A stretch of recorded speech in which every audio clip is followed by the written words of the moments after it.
Hello friends, welcome back to the channel knowledge net. मैं आपका दोस्त विजय लेकर आया हूं टॉप 10 सीरीज का एक नया वीडियो। दोस्तों, एशिया एक ऐसी जगह है जहां की cost of living western countries के कंपैरिजन में काफ़ी कम आती है।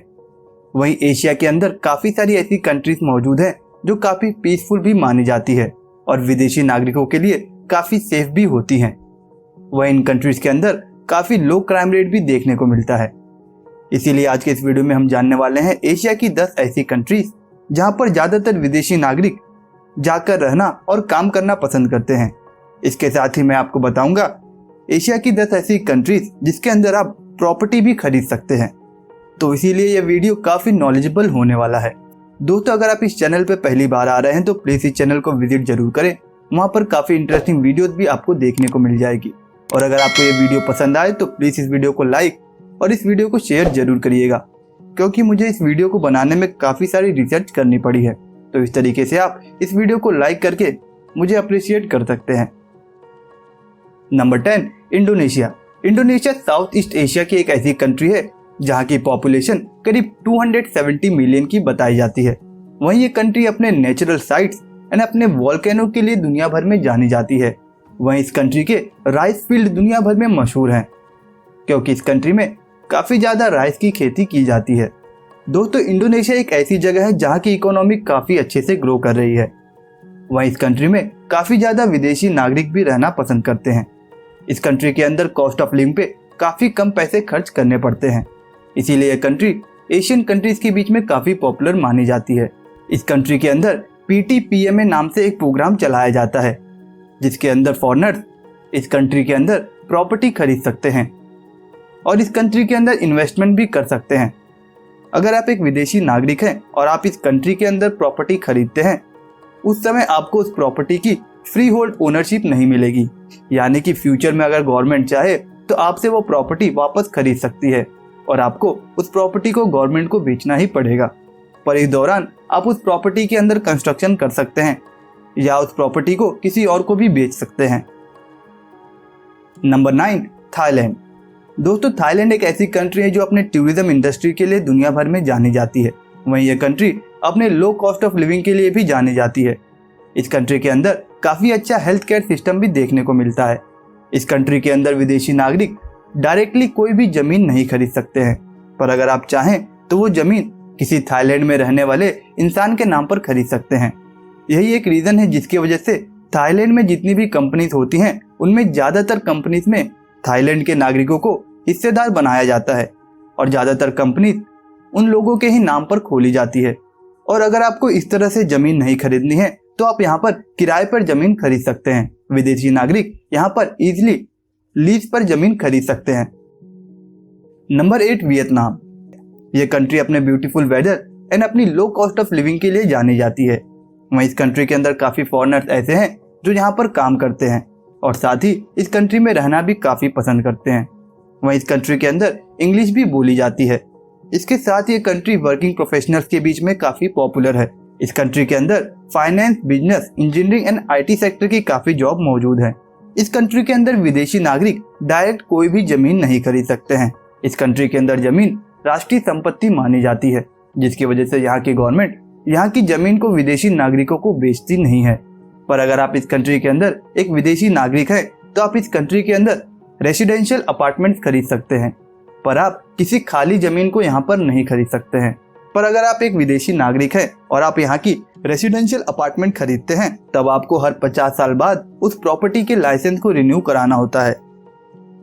Number 7, Philippines. फिलीपींस एशिया की एक ऐसी कंट्री है जहाँ पर काफ़ी लोग इंग्लिश बोलना जानते हैं और जिसके वजह से दुनिया भर से काफ़ी लोग यहाँ पर पहुँचते हैं। इस कंट्री के अंदर 700 से $1200 खर्च करके आप काफ़ी अच्छी लाइफ यहाँ पर स्पेंड कर सकते हैं। इस कंट्री के अंदर food, health care, utility bill and housing tax पे काफ़ी कम पैसे खर्च होते हैं। इसीलिए कंट्री फॉरेनर्स के बीच काफ़ी पसंद की जाती है। अगर आप एक विदेशी नागरिक हैं और आप फिलीपींस में घर खरीदना चाहते हैं तो आप सिर्फ रेसिडेंशियल बिल्डिंग्स ही खरीद सकते हैं। आप किसी भी खाली ज़मीन को यहाँ पर नहीं खरीद सकते हैं। और आप जिस किसी भी रेसिडेंशियल बिल्डिंग में घर खरीदें तो वहाँ पर 60% पॉपुलेशन फिलीपींस की होनी चाहिए। यानी कि उस बिल्डिंग में करीब 60% लोग ऐसे होने चाहिए जो फिलीपीन के सिटीजन हो, तभी आप फॉरेनर होने के बावजूद उस रेसिडेंशियल बिल्डिंग में घर खरीद सकते हैं। Number 6, India. दोस्तों इंडिया एक ऐसी जगह है जो एशिया के अंदर वर्किंग प्रोफेशनल्स के बीच में काफ़ी पॉपुलर है और एशिया के अंदर इस कंट्री की इकोनॉमी भी काफ़ी अच्छे से ग्रो कर रही है। इस कंट्री के अंदर ज़्यादातर foreigner technology, science and research sector में काम करने आते हैं। वहीं इस कंट्री के अंदर काफ़ी ज़्यादा वर्किंग प्रोफेशनल्स इंग्लिश बोलना भी जानते हैं और यही एक रीज़न है जिसकी वजह से इंडिया अपने IT सर्विसेज एंड अपने बिजनेस आउटसोर्सिंग सर्विसेज के लिए जाना जाता है। वहीं इस कंट्री के अंदर कॉस्ट ऑफ लिविंग पे भी काफ़ी कम पैसे खर्च करने पड़ते हैं। अगर आप एक विदेशी नागरिक हैं और आप इंडिया में घर खरीदना चाहते हैं तो कुछ देश ऐसे हैं जहाँ के नागरिक इंडिया के अंदर घर नहीं खरीद सकते हैं, जिनमें शामिल है Pakistan, Bangladesh, Sri Lanka, Afghanistan, China, Iran, Nepal, Bhutan, Macau, Hong Kong and Korea. पर अगर आप इन कंट्रीज के सिटीजन हैं और इंडिया के अंदर प्रॉपर्टी खरीदना चाहते हैं तो आप प्रॉपर्टी को 5 साल के लिए लीज पर ले सकते हैं। पर अगर आप एक विदेशी नागरिक हैं और इंडिया में रहते हैं और आप इन 11 कंट्री के अलावा किसी और कंट्री के नागरिक हैं तो आप इंडिया के अंदर प्रॉपर्टी खरीद सकते हैं, पर उसके लिए आपको रिजर्व बैंक की परमिशन लेनी पड़ेगी। उसके बाद ही आप यहाँ की प्रॉपर्टी खरीद सकते हैं। Number 5, Malaysia. दोस्तों मलेशिया एक ऐसी कंट्री है जहाँ पर काफ़ी धर्म के लोग एक साथ रहते हैं, पर इस कंट्री में ज़्यादातर लोग इस्लाम रिलीजन को फॉलो करते हैं। तो अगर आप एक ऐसी कंट्री की तलाश में हैं जो एशिया के अंदर हो पर उस कंट्री में ज़्यादातर लोग इस्लामिक रिलीजन को फॉलो करते हो तो आप मलेशिया जैसी कंट्री को भी देख सकते हैं। वहीं इस कंट्री के अंदर इकोनॉमी भी काफ़ी स्टेबल है। वहीं इस कंट्री के अंदर काफ़ी ज़्यादा एम्प्लॉयमेंट अपॉर्चुनिटीज़ मौजूद हैं, जिसके वजह से दुनिया भर से काफ़ी लोग इस कंट्री की तरफ भी आते हैं। दोस्तों मलेशिया एक ऐसी कंट्री जहां पर विदेशी नागरिक इजीली प्रॉपर्टी खरीद सकते हैं। इस कंट्री के अंदर 1965 में नेशनल लैंड कोड नाम से एक पॉलिसी लाई गई थी, जिसके बाद से विदेशी नागरिक यहां पर प्रॉपर्टी खरीद सकते हैं। पर आप मलेशिया में प्रॉपर्टी तभी खरीद सकते हैं जब आप मलेशिया की गाइडलाइन को फॉलो करते हो, तब आप यहां पर फॉरेनर होने के बावजूद भी प्रॉपर्टी खरीद सकते हैं। Number 4, south Korea. South Korea एक ऐसी कंट्री है जो अपने इंफ्रास्ट्रक्चर एंड अपने काफ़ी हाई स्टैंडर्ड लिविंग के लिए जानी जाती है। इस कंट्री के अंदर काफ़ी सारी ऐसी कंपनीज मौजूद हैं जो टेक्निकल गुड्स बनाती है और उन कंपनीज में काम करने दुनिया भर से लोग पहुंचते हैं। वहीं यह कंट्री अपने टूरिज्म के लिए भी जानी जाती है। इस कंट्री के अंदर करीब 12 यूनेस्को हेरिटेज साइट्स मौजूद हैं, जिसकी वजह से काफ़ी ज़्यादा ट्रैवलर्स इस कंट्री की तरफ भी विजिट करते हैं। वहीं इस कंट्री के अंदर काफ़ी ज़्यादा जॉब अपॉर्चुनिटीज़ मौजूद हैं। इस कंट्री के अंदर फॉरेनर्स कोरियन प्रॉपर्टी के अंदर इन्वेस्ट कर सकते हैं। वहीं कोरिया के अंदर कुछ एरियाज ऐसे हैं जहां पर गवर्नमेंट फॉरेनर इन्वेस्टर्स को लोन भी प्रोवाइड कराती है और वो भी काफ़ी लो इंटरेस्ट पर। अगर आपके पास F2 long term residence visa मौजूद है और अगर आप कोरिया में किसी प्रॉपर्टी के 5 साल से मालिक हैं तब आप इस कंट्री के अंदर F5 परमानेंट रेसिडेंट वीज़ा के लिए अप्लाई कर सकते हैं। Number 3, China. दोस्तों चाइना को एक काफ़ी डायनामिक एंड वाइब्रेंट कंट्री के रूप में देखा जाता है। वहीं इस कंट्री में मल्टी कल्चर को फॉलो करने वाले लोग रहते हैं। इस कंट्री के अंदर आप काफ़ी कम पैसे खर्च करके काफ़ी अच्छी लाइफ जी सकते हैं।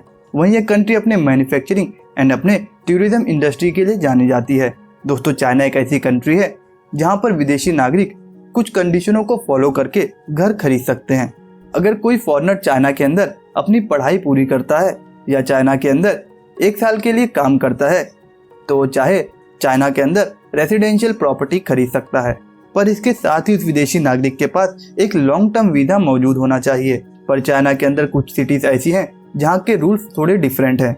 एग्जाम्पल के लिए अगर आप बीजिंग जैसी शहर में घर खरीदना चाहते हैं तो आपको बीजिंग में करीब 5 साल के लिए रेंट पर रहना होगा और आपको उस प्रॉपर्टी के 5 साल के डॉक्यूमेंट सबमिट करने होते हैं, जिनमें शामिल होता है टैक्स एंड सोशल सिक्योरिटी की रिसीप्ट। उसके बाद आप बीजिंग जैसे शहर में प्रॉपर्टी खरीद सकते हैं, पर फॉरेनर्स उस प्रॉपर्टी के पूरी तरह लैंडलॉर्ड नहीं माने जाएंगे, जिसका ये मतलब है कि उस प्रॉपर्टी पर गवर्नमेंट का कंट्रोल रहेगा।